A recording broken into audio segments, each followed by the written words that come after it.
नमस्कार। आज हम एक ऐसी किताब पर गहराई से बात करने वाले हैं जिसने आप कह सकते हैं दुनिया भर में लाखों लोगों की पैसे को लेकर सोच ही बदल दी है। रॉबर्ट कियोसाकी की रिच डैड पुअर डैड। हाँ बिल्कुल, ये किताब वाकई बहुत प्रभावशाली रही है। हमारे पास इस किताब का एक काफी डिटेल्ड चैप्टर वाइज हिंदी सारांश है, तो आज हम उसी के आधार पर इसके जो सबसे जरूरी और शायद कुछ हद तक चौंकाने वाले आइडियाज हैं उन्हें समझने की कोशिश करेंगे। सही। और हमारा मकसद है उन दो बिल्कुल अलग फाइनेंशियल फिलॉसफीज को देखना, रिच डैड वाली और पुअर डैड वाली। बिल्कुल। और ये देखना कि लेखक असल में सिखाना क्या चाहते हैं। क्योंकि बात सिर्फ पैसा कमाने की नहीं है ना, बल्कि ये समझने की है कि पैसा हमारे लिए कैसे काम कर सकता है। तो चलिए शुरू करते हैं। हाँ जरूर। तो कहानी की शुरुआत ही होती है एक बड़े कॉन्ट्रास्ट से। जी। दो पिता, दो अलग सोच।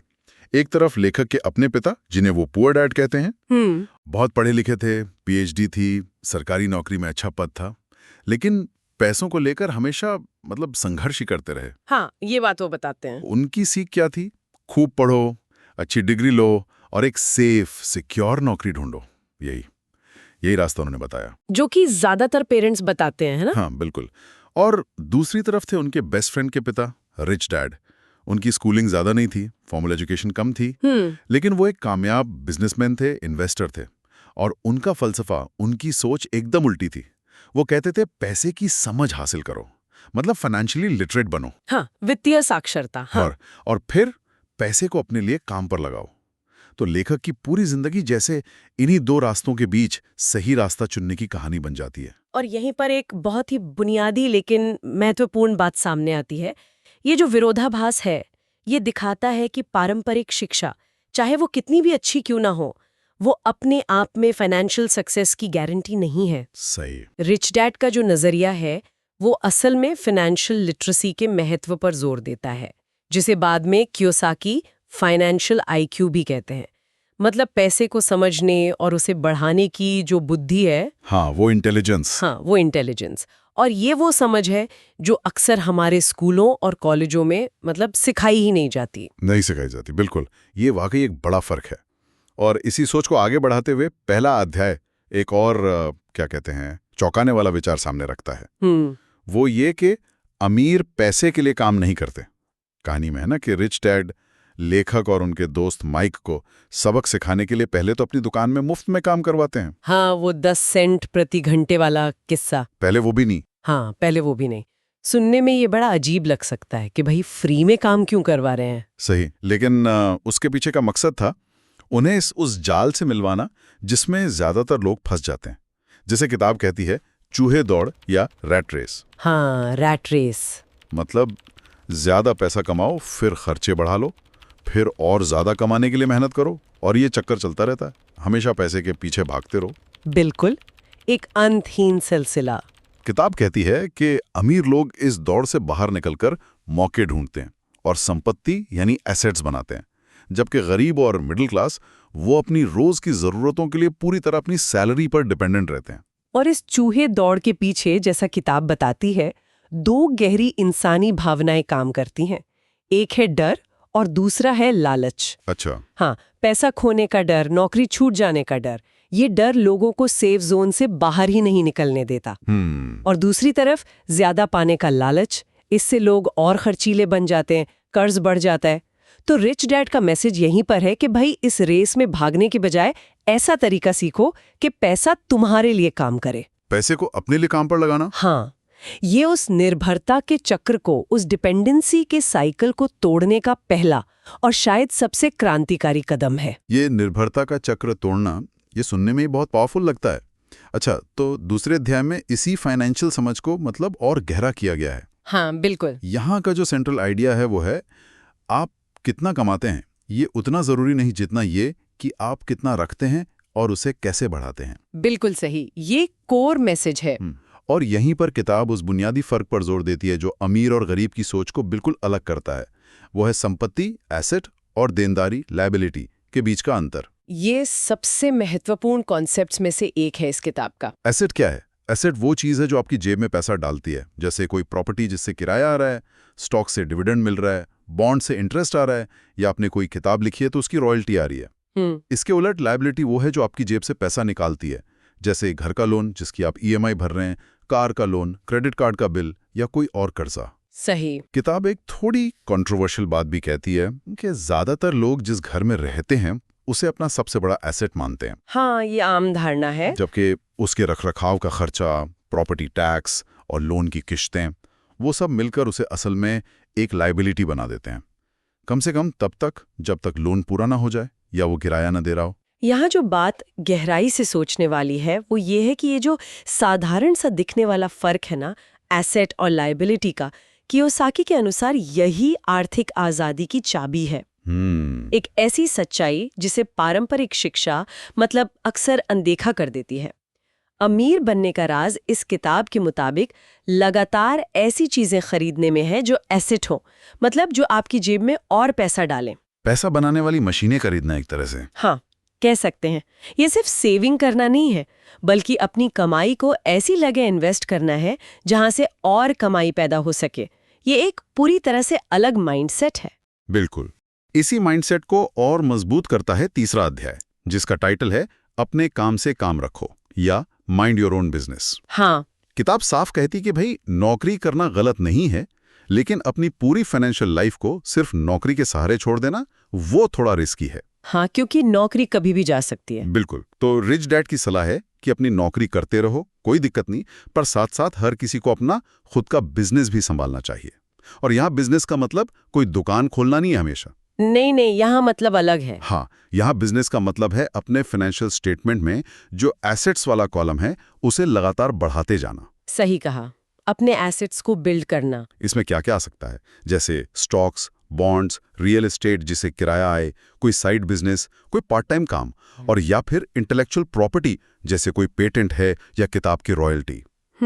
लेखक याद दिलाते हैं कि उनके रिच डैड हमेशा अपने एसेट्स पर फोकस करते थे, उनका ध्यान इसी कॉलम पर रहता था, जबकि पुअर डैड का सारा ध्यान अपनी इनकम मतलब सैलरी पर रहता था। अगर हम इस विचार को थोड़ा और खोलें तो इसका मतलब है अपनी इनकम के सोर्सेज को डाइवर्सिफाई करना। हाँ, कई स्रोतों से आय। बिल्कुल, सिर्फ एक सैलरी पर निर्भर रहने के बजाय आय के कई रास्ते बनाना।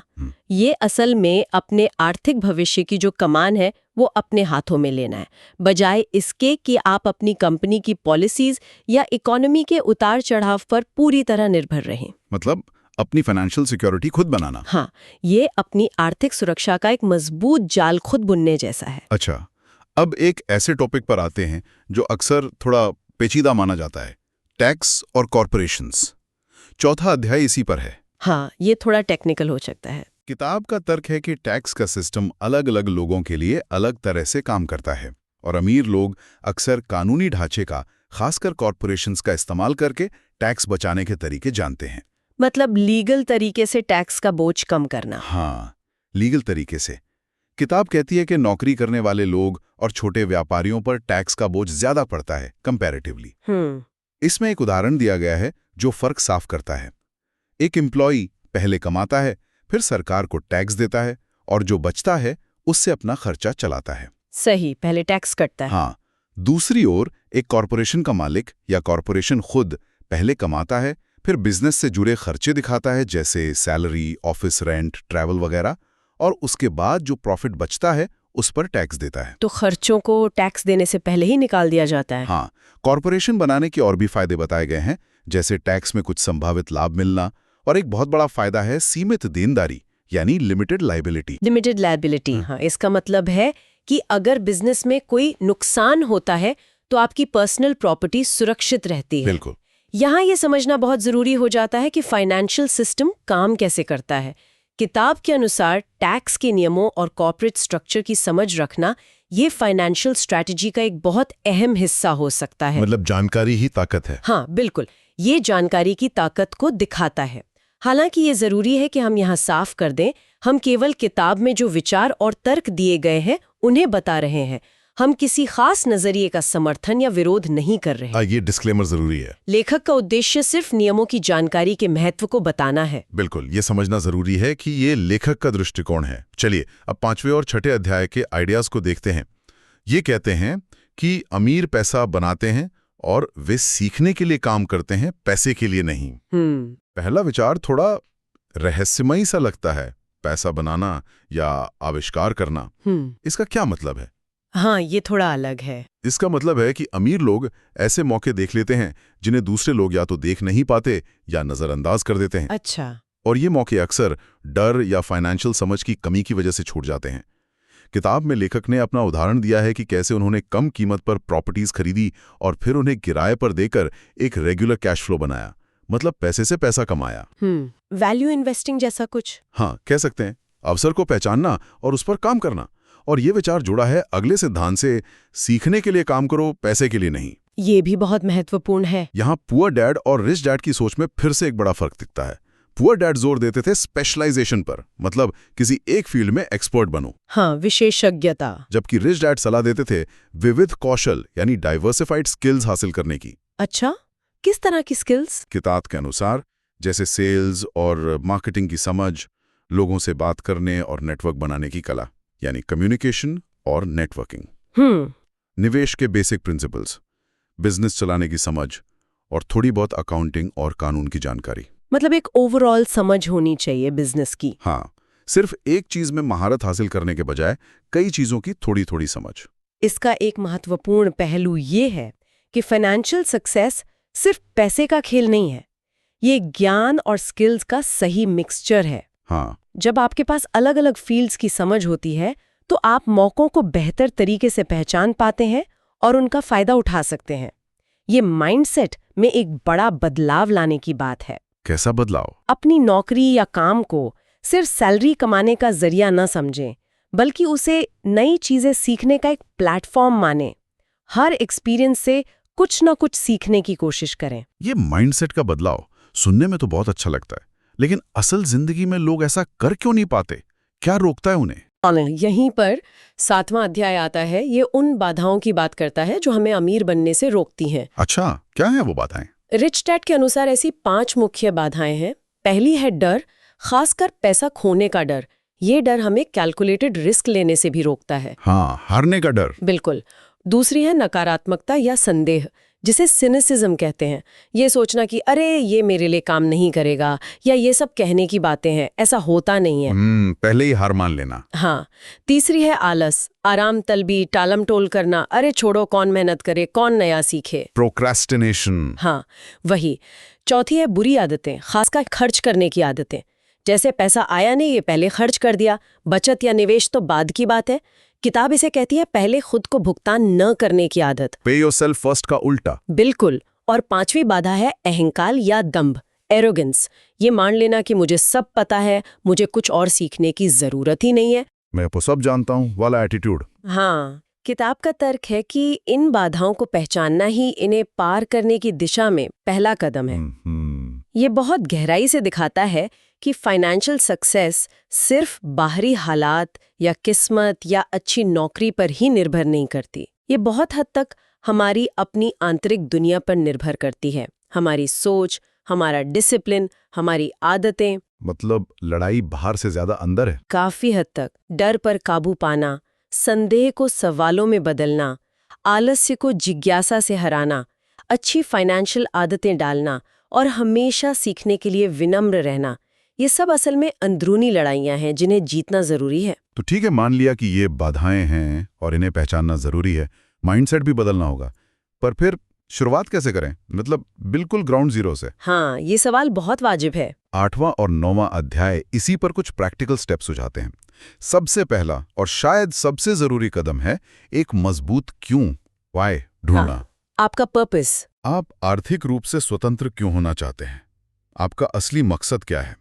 क्या आप दुनिया घूमना चाहते हैं, अपने परिवार की बेहतर देखभाल करना चाहते हैं, या समाज के लिए कुछ करना चाहते हैं? ये क्यों आपको मोटिवेटेड रखेगा, खासकर मुश्किल समय में। बिल्कुल, ये ड्राइविंग फोर्स है। इसके बाद रोजमर्रा के छोटे छोटे चुनाव बहुत मायने रखते हैं।